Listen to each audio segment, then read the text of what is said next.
Good good morning. It's about 6:30. Today I'm gonna show you my Korean Yu-Gi-Oh collection. This is part 1 of 4. Kind of went Japanese style for the rares, and the comments in the back are a little different. I did kind of break my nose last night, so if I have to stop and tend to that, I do apologize. Let's make sure if I can. Okay, I see it. Just trying to get it lined up. Okay. So the only thing I can't see is if you can see that card. But if you can't, just let me know in the comments and I will tell you.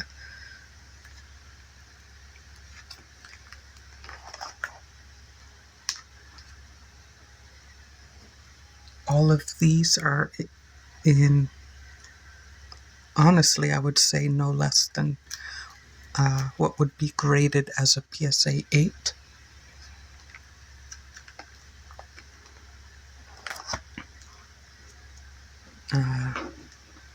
The ones in the black binder I had planned to sell because I had extras of them.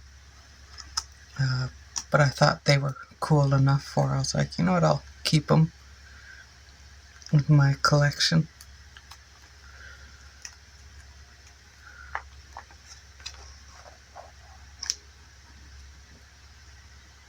Some of these, if they were in English, would sell for quite a bit. Unfortunately, the Korean ones don't have a lot of popularity. From what I was able to read, that is because the Korean cards are harder to describe the effects and read. So most of the Korean people also go and buy the Chinese version, which is pretty interesting, honestly, either way.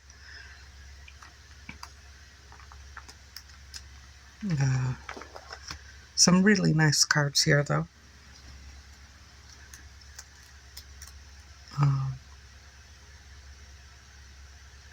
I still see a lot of popularity in Korea from or with Korean cards. I'm in America, but I purchased these from someone who gets them from Korea. So it's pretty cool. Definitely a lucky purchase.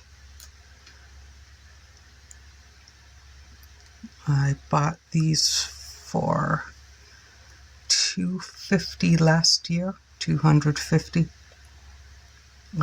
And if I were to sell these individually, that's this binder and the binder number 2, which will be in its own video, I could sell them for about $1,400, which is a nice profit.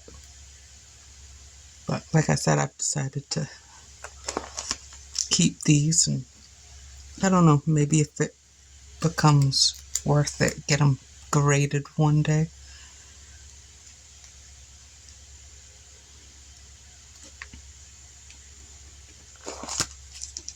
Some of these are actually pretty hard to find in the values of. I found most of them for about $1.50 for the foils, super foils, or it's been a long time since I played, but here's I believe that's a super secret rare. It's honestly been a long time. Man-eater bugs. Oh, that's on the next page. Okay, those are. Okay, so these are the LOBs. Yeah, cool man-eater bugs. I used to use these all the time. Used to try and combo it with the Hane. And I thought he... Wait a minute, isn't he a 4? I could have sworn he was a 4-star. Let me know, wasn't he a 4-star in the English versions? I don't think I could have that many errors. Everything else matches up. That's weird. Let me know. That's interesting.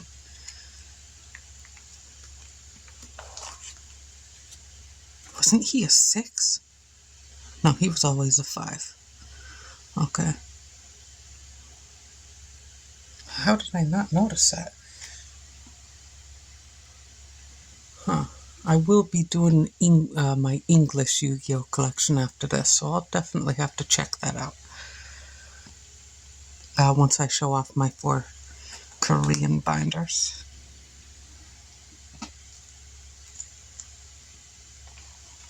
Okay, extra page for when I get more. I think I put multiples of these in each slot just because I had so many of them I couldn't really fit them. Yeah, so each of these have as many as 4, or 3 or 4. As many as 3 in them.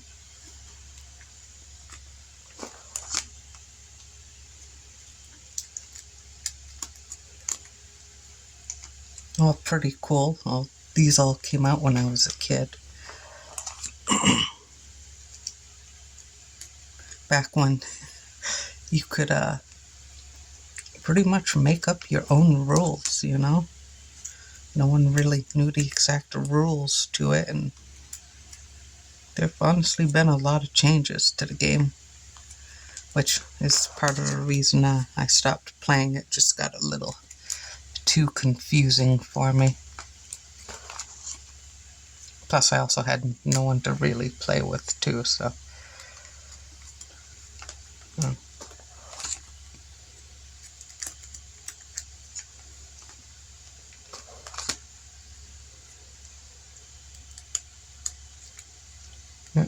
These ones, I never understood why they were, higher levels. They never really, back then, did anything to help the game.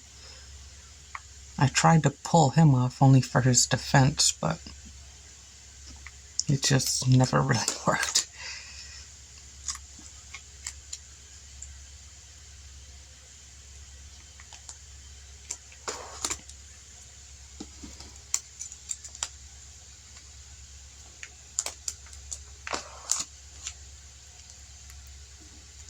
Yeah, the fire spells. No one ever used them. I tried to use them, but they just never did anything for the game.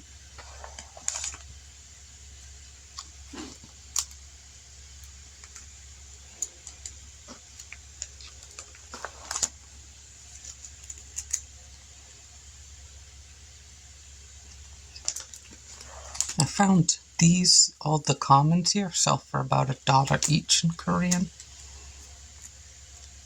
I think in English, some of these go up for like $5-6.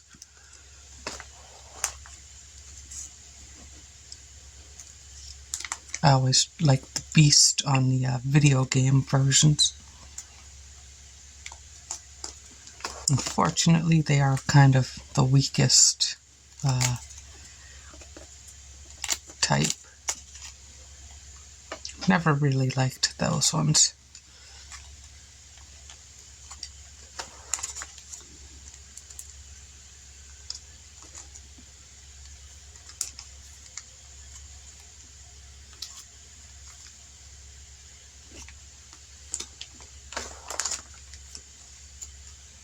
Sparkman. These ones are iffy, some of them went up to like a couple bucks.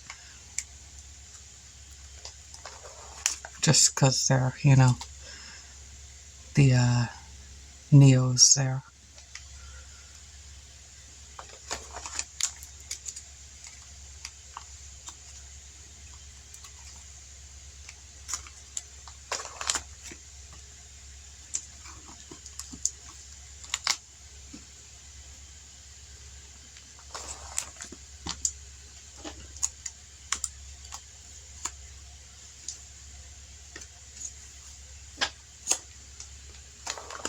was always one of my favorites. And it wasn't strong, but it looked cool.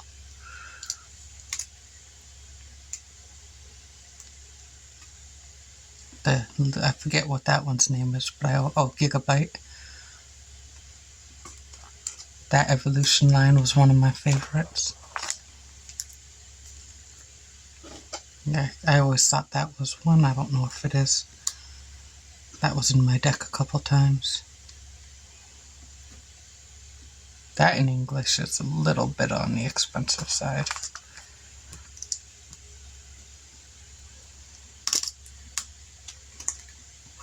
Back when the fusions didn't really have any effect. Which one? There was one of these. Not Bicycle Roid. That one's a little bit... I think that one is the expensive one. I think that one went up to like $250.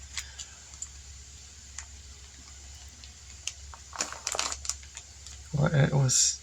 could have been that one too. It's one of them.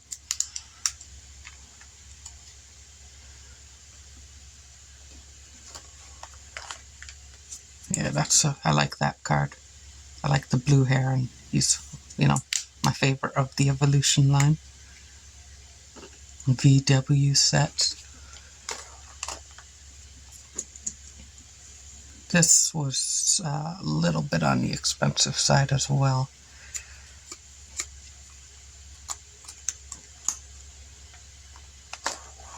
Because he fuses with that, and I forget what he turns into. Was it on the other page? No, I think I have the fusion somewhere.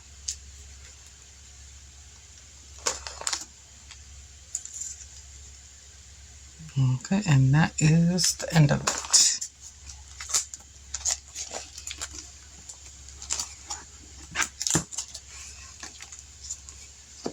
Alright, thank you for watching. Please leave questions and comments. Just going to leave you off here with this quickly. Also, keep an eye out. I'm going to be holding the largest Pokemon box opening on YouTube next month, about the middle of the month. It's going to be crazy, so keep an eye out for that. Thank you for watching. Have a great morning, and treat others the way you want to be treated.